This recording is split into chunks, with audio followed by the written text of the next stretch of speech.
Indian டூவோட படத்தை ரிவ்யூவா டீகோடிங்கா அது என்ன ஏது எதுவுமே புரியல அப்படின்ற மாதிரி தான் நம்ம சொல்ல முடியும்.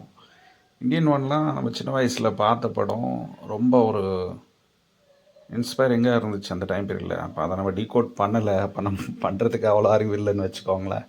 அப்படி இருக்க சுச்சுவேஷனில் அந்த படம் அந்த ஏஆர் ரஹ்மான் மியூசிக் ஆகட்டும், அந்த சேனாபதி கேரக்டரு, அதுக்கப்புறம் பார்த்திங்கன்னா அந்த சுதந்திர போராட்டம் சம்மந்தப்பட்ட அந்த விஷயங்கள் அதெல்லாம் அந்த கப்பலேறி போயாச்சு சாங்லாம் பார்த்தீங்கன்னா தொடர்ந்து எல்லா இண்டிபெண்டன்ஸ் டேயில், ரிப்பப்ளிக் டேயில், எல்லா இடங்கள்லையும் ஆனுவல் டேயில் இதெல்லாம் மிஸ் பண்ணாமல் அந்த திரும்ப திரும்ப அந்த சாங்ஸ் வரும். அது வந்து ஒரு எப்போவுமே பிட்வீன் எப்போயாவது ஆன்லைனில் நம்ம ப்ளேலிஸ்ட்டில் இல்லைன்னா கூட சடனாக அந்த சாங் வருது அப்படின்னா நம்ம அதை நிச்சயமாக ஸ்கிப் பண்ணுவோ இல்லை இது பண்ணாமல் தொடர்ந்து அந்த இந்தியன்லேருந்து எந்த சாங்ஸ் வந்தாலும் நம்ம பார்ப்போம். அதே மாதிரி காமெடி சீன்ஸ் அதெல்லாம் டீகோட் பண்ணோன்னா அதில் வேறு வேறு அர்த்தங்கள் இருக்கும். அது வந்தால் கூட பார்க்கறது தான். அந்த மாதிரி இருக்கிற சுச்சுவேஷனில் இந்த படம் வந்து எக்ஸ்பெக்டேஷன் அதிகமாக இருந்துச்சா அப்படின்னு கேட்டிங்கன்னா, ஆமாம், எல்லோரும் அதிகமாக எக்ஸ்பெக்ட் பண்ணாங்க. சரி, ஏதோ நிறைய விஷயங்கள் ஏதோ சொல்ல போகிறாங்க, இப்போ இருக்க ட்ரெண்டுக்கு ஏற்ற மாதிரி.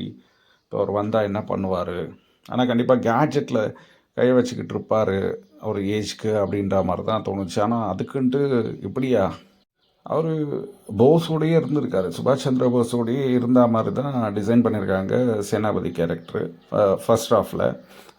தட் மீன்ஸ் பார்ட் 1ல், இந்தியன் 1ல். இப்போ இந்தியன் 2ல் பார்த்தீங்கன்னா சேனாபதி ஸ்டாச்சு முன்னாடி நின்றுட்டு செல்ஃபி எடுத்துக்கிட்டு இருக்காரு பீச்சில். அப்போ எந்த போலீஸுமே அவரை எதுவுமே பண்ண முடியல, அவங்க யாருமே அங்கே வரமாட்டேங்கிறாங்க. அதை விட முக்கியமான விஷயம் என்னென்னா, அந்த ஹேஷ்டேக் வந்து வேர்ல்டு ஃபுல்லாக வேறு ட்ரெண்ட் ஆச்சு, அவர் வந்தே ஆகணும் அப்படின்னு சொல்லிட்டு. அந்த ஒரு ஒட்டுமொத்த இந்தியாவையும் திருத்துறதுக்கு அவர் ஒருத்தர் வந்தால் அவர் திருத்திடுவார். அந்த இந்த லஞ்சம் லாவண்யம் அதெல்லாம் அப்படியே புறையுண்டு அப்படியே வேர் ஊனி இருக்கு இல்லைங்களா, அந்த வேரெல்லாம் அவர் வந்து கட் பண்ணுவார் அப்படின்ற மாதிரி ட்ரெண்ட் பண்ணுறாங்க. அவர் வந்தார் அப்படின்னும்போது அவர் வந்ததுக்கான இம்பேக்ட் வந்து நாட்டில் எப்படி இருந்தது அப்படின்ற விஷயங்கள் எதுவுமே இந்த ஃபர்ஸ்ட் ஹாஃபில் காட்டல. இப்போது அவர் வர்றதுக்கான காரணங்கள் இருந்ததா அப்படின்னு கேட்டிங்கன்னா, காரணங்கள் இருந்தது. அதையும் அவர் வர்றதுக்கான அந்த அப்ராப்ரியேட் ரீசன்ஸ் எல்லாம் அழகாக ஒரு ஒரு கோர்வையை கொண்டு வந்து அதை காட்டி அவர் கட்டாயம் வந்தே தீரணும் அப்படின்ற மாதிரியான விஷயங்கள் வந்து ஃபர்ஸ்ட் ஹாஃபில் இல்லை. சரி, அது மீறி அவர் வந்து தொலைச்சிட்டாரு.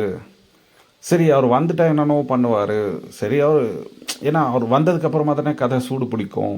அவர் வந்து ஏதோ செய்ய போகிறாரு அப்படின்னா அவர் போயிட்டு அங்கே ஒருத்தராக ஒரு ஊரில் கொலை பண்ணிக்கிட்டே இருக்கார். பின்னாடி சிபிஐ அவரை ஃபாலோ பண்ணிக்கிட்டே இருக்காங்க. யூஸ்வலாக இதுக்கு முன்னாடி படங்கள் எல்லாம் பார்த்திங்கன்னா அந்த டார்கெட்ஸ் யார் யாருன்றது இருக்கும். இந்தியன் படமாகட்டும், இவன் இந்த ஷங்கர் படங்கள்லேயே பார்த்திங்கன்னா அடுத்து இவங்க தான் டார்கெட் அப்படின்னும் போது அவங்க கொஞ்சம் அலர்ட் ஆவாங்க, அவங்க சேஃப்டி மெஷர்மெண்ட்ஸ் எடுப்பாங்க. அது மீறி இவர் எப்படி போய் பண்ணுறாரு அப்படின்றது சுவாரஸ்யமாக இருக்கும்.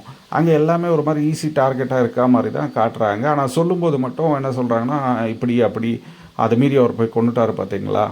அவர் வந்து அங்கே ஒரு வயசானவர் எப்படி ஒரு கேஷுவலாக பேசிக்கிட்டு இருப்பாங்களோ அந்த மாதிரி உட்காந்து இங்கே போயிட்டு அரை மணி நேரம் டைலாக் பேசிக்கிட்டு இருக்காரு.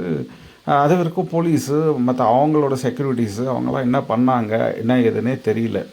அப்புறம் பார்த்திங்கன்னா இந்த வர்ம கலையை டோட்டலாக டேமேஜ் பண்ணி வச்சுருக்காரு. இவருக்கு என்னென்ன வரமோ இவரே ஏதோ இன்னோவேட்டிவ் ஏதோ கண்டுபிடிச்சிருக்காரா என்ன ஏது அப்படின்றதெல்லாம் தெரியல. இதெல்லாம் இந்த ஜெயமோகனோட கைங்கரியமாக இருக்கும் அப்படின்ற மாதிரி தான் தோணுது. அவர் தான் இந்த மாதிரி ஏதாவது வித்தியாசமாக யோசித்து சூசகமாக நிறைய விஷயங்கள்லாம் சொல்லியிருக்காங்க. அவ்வளோ வன்மத்தையும் ஜெயமோகன் வந்து ஒரு கதையில் வந்து கக்கி வச்சுருக்காரு. இவர் தமிழனா ஆனால் ஹிந்தியில் எழுதுவார்.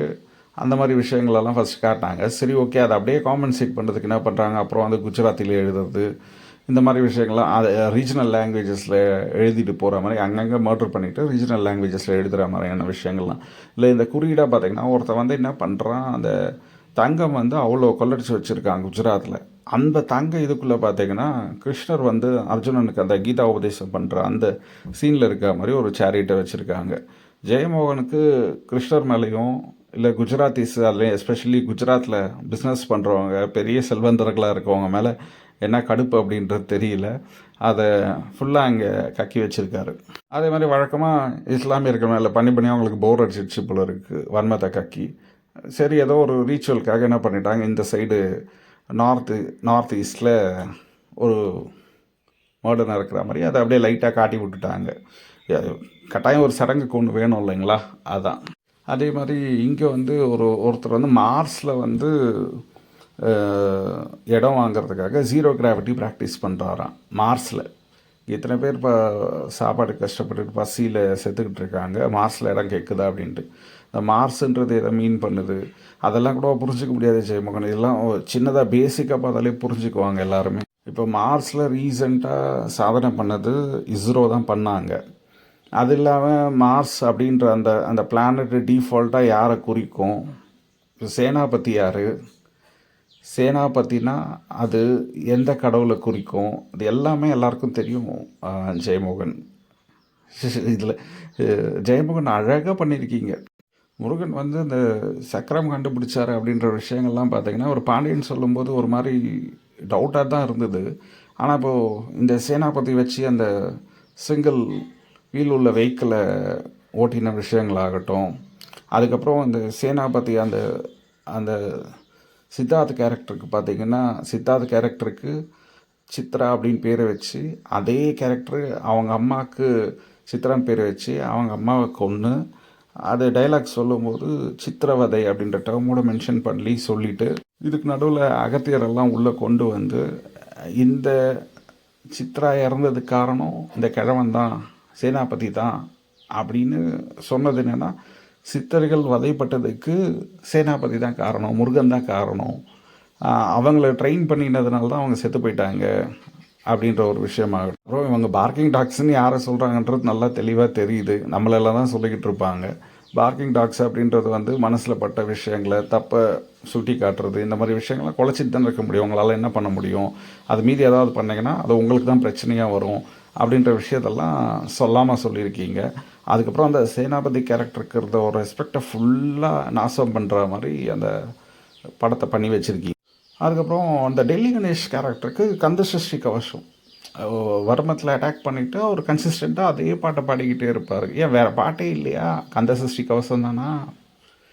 சூப்பர். அப்புறம் ஒரு கண்ணாடி ஃபேக்ட்ரி, அந்த ஃபேக்ட்ரிக்கு பேர் வந்து வின்சென்ட்.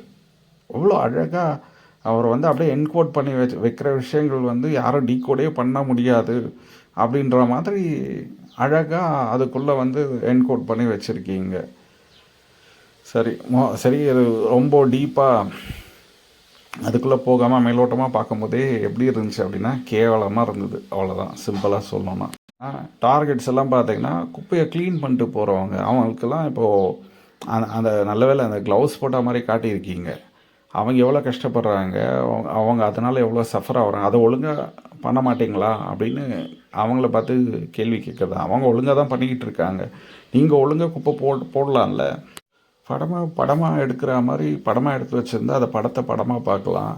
இது ஒரு லைட் ஹார்ட்டடாக போய்ட்டு ஒரு படமாக பார்க்குற மாதிரியான அம்சங்கள் எதுவுமே இதில் இல்லை. என்டர்டெய்னிங் ஃபேக்டரும் இல்லை, ஒரு இன்டலெக்சுவலுக்கு உண்டான சமாச்சாரங்கள் எதுவுமே இல்லை. இது வந்து அந்த குப்பைன்னு சொல்லிகிட்டு இருந்தீங்க இல்லையா, இந்த படமே குப்பை தான். அது மாறன் சொல்லுவார் பாருங்கள், ப்ளூ சட்டை மாறன், குப்பை கதைன்னு.